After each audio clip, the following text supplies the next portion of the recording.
Assalamu alaikum. Walaikum assalam. How are you all? Doing good? Yes, sir. Okay. Shall we begin? Yes, sir. Okay. The topic of today's class. In today's class, we will be discussing exercise 5.2, question number 3. ठीक है? Yes, तो sir. हमने already जो fundamental basic fundamentals we have already clear those concepts हैं. हमने वो चीजें for example arithmetic series क्या है, अर्थमेटिक प्रोग्रेशन क्या है, अर्थमेटिक सीक्वेंस क्या है, सिंपल सीक्वेंस क्या है, सिंपल सीरीज क्या है, वो चीजें हमने ऑलरेडी पढ़ी है. अब हम क्वेश्चन नंबर जो 3 है इस पे आएंगे. इसमें 4 पार्ट्स गिवन है, तो हम एक एक करके ये जो पार्ट्स है ना, दीज आर ऑफ 2 काइंड्स, यानी 2 किस्म. ये 4 क्वेश्चंस है ना, ये सिर्फ 2 काइंड्स है, यानी 2 किस्म के क्वेश्चंस है. मैं दोनों पहले लिख के रखूंगा, उसके बाद हम इस पे डिस्कस करेंगे. मैं पहले आपको बोलूंगा, अगर फिर आपको 100 क्वेश्चंस भी इस तरह के आएंगे ना, तो आप क्लियरली अच्छे से कर पाओगे. सिर्फ 2 किस्म के हैं, 2 चीजें आपने याद रखनी है. तो जो क्वेश्चन नंबर 5 है, सॉरी क्वेश्चन नंबर 3 है, इसमें 5 पार्ट्स है. सबसे पहला पार्ट दैट इज 2. उसके बाद हमें ब्लैंक बॉक्सेस गिवन है. Here we have given blank box, we have to fill them. ठीक है, एक बॉक्स है 2, ये ब्लैंक है, फिर 26. ये पहला पार्ट है. पहले मैं इसी को ठीक करते हैं, इसको सॉल्व करते हैं, उसके बाद हम आगे बढ़ते हैं. सबसे पहले हम एक एक करके देखते हैं कि हमारे पास जो गिवन है वो क्या क्या है.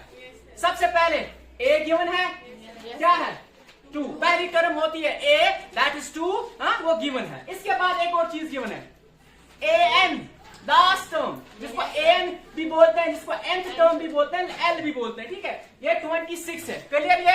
इसके बाद एक और चीज गिवन है. हमें हमेशा 3 चीजें गिवन होती है.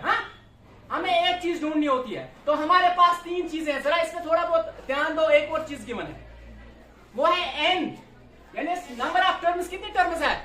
1 2 3. n भी गिवन है. अब हमें सिर्फ डी चाहिए, उसके बाद हम ये वाली जो ब्लैंक है हमारे पास, ये हम फिल कर सकते हैं.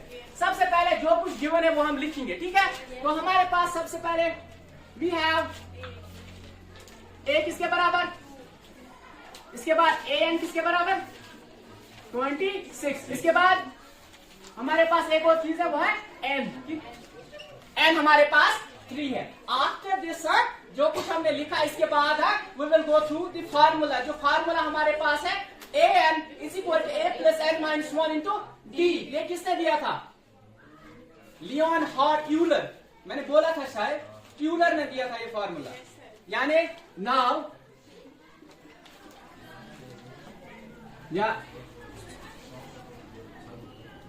We know that an is equal to a plus n minus 1 into d. ये फार्मूला जो हम यूज करते हैं, यूलर ने दिया था. किसने? यूलर, वो मैथमेटिशियन है जिसने बहुत सारे सिंबल्स हमें दिए. एफ ऑफ एक्स फंक्शन जब हम पढ़ते हैं ना, रिलेशंस एंड फंक्शंस 11th में, एफ ऑफ एक्स वो सिंबल्स दिए. यूलर ने एक ये भी दिया sigma, 18th letter of Greek alphabet, ये भी उसी ने दिया. आयोटा, जो हम इमेजिनरी नंबर्स नोट करते हैं ना, वो भी उसी ने दिया. ये जो फार्मूला है ना, ये पहले भी यूज होता था, लेकिन ये स्टैंडर्ड फॉर्म है ना, ये इसी ने दिया था, a plus N minus 1 into D. अब हमें यहां से क्या मिलेगा? 3 चीजें हमारे पास है, हमें क्या मिलेगा? डी मिलेगा. तो हम पहले उन जो वैल्यूज गिवन है उनको पुट करेंगे इस फार्मूला में, इस आइडेंटिटी में. ठीक है, तो ए एन क्या है 26 इज इक्वल ए क्या है 2 प्लस एन क्या है -1 और D. Clear?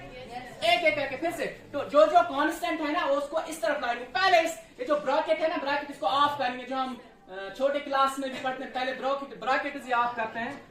2 plus 2d is equal to 26. Clear? इसके बाद हम कांस्टेंट टर्म जो है इसको इस तरफ लाएंगे. ये क्या बना 26 minus 2 is equal to 2d. Clear? तो आप सिंपली याद रखो. अच्छा, इसके बाद में इस पे डिस्कस करूंगा, पहले क्लियर करते हैं. ठीक है, 24 is equal to 2d. Clear यहां तक?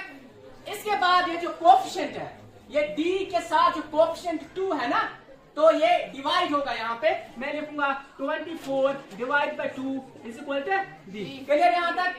इसके बाद हम सिंपल कैलकुलेशन करके इसको रिड्यूस करेंगे. 2 1 7 2 2 12 7, और हम लिख सकते हैं d इज इक्वल टू 12. तो अगर हम जगह चेंज करेंगे, d इक्वल 12 या 12 इक्वल d एक ही बात है। क्लियर हुआ यहाँ पे? ठीक है। अब हमें क्या करना है, निकालना क्या, ये कौन सी टर्म है, A2 है ना, ये A1 हुआ, ये A2 है, ये A3 है। अब हमें निकालना है A2 is equal to A1 plus D, A1 plus D। A1 क्या है हमारे पास, A1 है 2 प्लस D क्या है, वो क्या हुआ, तो हमारे पास जो term I that is 14। Clear हुआ? अब मैं कुछ चीजें यहाँ पे और इसके हवाले से बोलूंगा, ये याद रखो, हमेशा याद रखो, जब भी आपको पहली टर्म गिवन है, आपको बहुत सारे किस्म के क्वेश्चन इस तरह आएंगे, लेकिन जब भी पहली टर्म गिवन है, लास्ट टर्म गिवन है, आपको हमेशा ये एन है ना, ये वाला फार्मूला यूज करना है। कोई भी क्वेश्चन हो, पहली टर्म गिवन है, लास्ट टर्म गिवन है, इस तरह बॉक्सेस बीच में है, ये ब्लैंक बॉक्स है ना, अगर ये बीच में है, आपने डायरेक्ट ये वाला फार्मूला यूज करना है। क्लियर? लिखा आपने? क्लियर करो जल्दी। अच्छा, अब हमारे पास है पार्ट सेकंड। अब इसको हम देखते हैं। मैंने बोला जब भी आपको पहली टर्म गिवन नहीं है, आप एन फार्मूला नहीं यूज कर सकते। क्यों? क्योंकि उसमें तीन चीजें चाहिए, ए नहीं है, यहाँ पे ये वाली टर्म नहीं है, डी का भी नहीं पता है, तो हम पहले दो इक्वेशंस बनाएंगे, उसको उन दो इक्वेशंस को एलिमिनेशन मेथड जो ऑलरेडी हमने लीनियर कॉर्ड वहां पे पढ़ा है, तो वही फार्मूला यूज करके, वो एलिमिनेशन मेथड यूज करके हम ये वाली टर्म और यहाँ पे ए और डी मिलेगा, उसके बाद उनको पुट करेंगे। ये जो दो टर्म्स है A1 और यहाँ पे जो है A3, इनमें हम पुट करेंगे, उसके बाद हमें ये चीजें मिलेंगी। सबसे पहले हमारे पास क्या क्या है वो पहले लिखेंगे। वी हैव दो चीजें फिर भी हमें गिवन है। सबसे पहले ये आप क्या है, ये क्या है, an, तो शाबाश, वी हैव an, किसके बराबर है, 3 के बराबर। एक और चीज गिवन है, n गिवन है ना, एक और चीज, 4 टर्म्स है ना, n 4 के बराबर, ये दो चीजें गिवन है।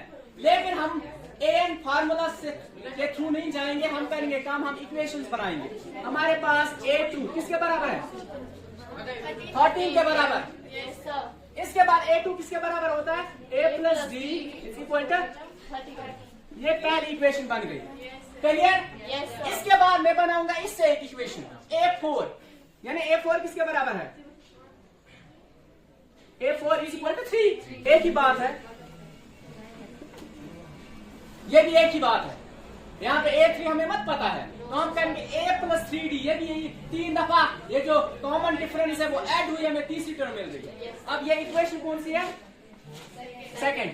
क्लियर हुआ? अब हम फर्स्ट एंड सेकंड हम इनको एलिमिनेशन मेथड इन पे यूज करेंगे, और उसके बाद A और D मुझे पता चल जाएगा। हम इक्वेशन फर्स्ट एंड सेकंड क्या क्या है, A plus D is equal to 13 और A plus 3D is equal to 3। Clear यहाँ तक? अब एक एक करके यहाँ पे क्या होगा, साइन चेंज, ये क्या है, माइनस माइनस माइनस, तीनों माइनस बनेंगे। यहाँ पे A और A कट, यहाँ पे क्या बचा, माइनस 3D और D है, क्या बचेगा, माइनस 2D माइनस, और यहाँ से क्या बचेगा, 10। क्लियर यहाँ तक? अब इसके बाद D is equal to 10 divide by minus 2, D2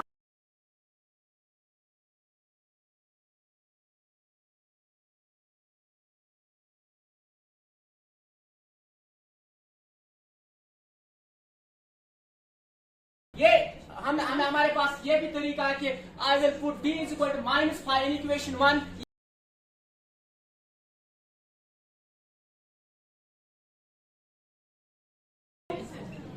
D is equal to -5 in equation first. तो यहाँ पे A प्लस D की जगह है -5 is equal to 13, A is equal to 13 plus 5, A is equal to 18। तो पहली टर्म मुझे मिली 18, तो यहाँ पे मैं लिखूंगा ये 18। क्लियर यहाँ तक? इसके बाद में ये 18 जो A मिला, इसको मैं पुट कर, इस तरह हम एलिमिनेशन मेथड में यूज करते थे। तो यहाँ पे ठीक है, या इस तरह भी हम कर सकते हैं, हमारे पास ये भी तरीका है। ये किसके बराबर होता है, ये क्या है, A3। तो मैं लिख सकता हूँ A3 is equal to A2 plus, clear, A2 हमारे पास ऑलरेडी है 13 प्लस D क्या है, -5 5 ये कितना बना A3 इज इक्वल टू ये कितना बना 5 जब माइनस करेंगे बना 8 तो A3 जो है ये बना 8 तो ये थी 4 terms clear here 4 8 1 is equal to 18 and A3 is equal to ये थे क्वेश्चन 2 जो है ना इनको मैं थोड़ा बहुत पहले ध्यान दो 1 मिनट यहाँ पे मैं एक दफा फिर से जो प्रीवियस क्वेश्चन मैंने किया ना उसकी पहली टर्म गिवन थी क्लियर तो उसमें हमने डायरेक्ट an वाला फार्मूला यूज किया लेकिन यहाँ पे पहली टर्म गिवन नहीं थी इस तरह के क्वेश्चन जो है इनको हमने इक्वेशंस बनानी है इसके बाद एलिमिनेशन मेथड के थ्रू a और d निकालेंगे उसके बाद उनको पुट करेंगे इन टर्म्स में क्लियर Yes, sir. समझ आया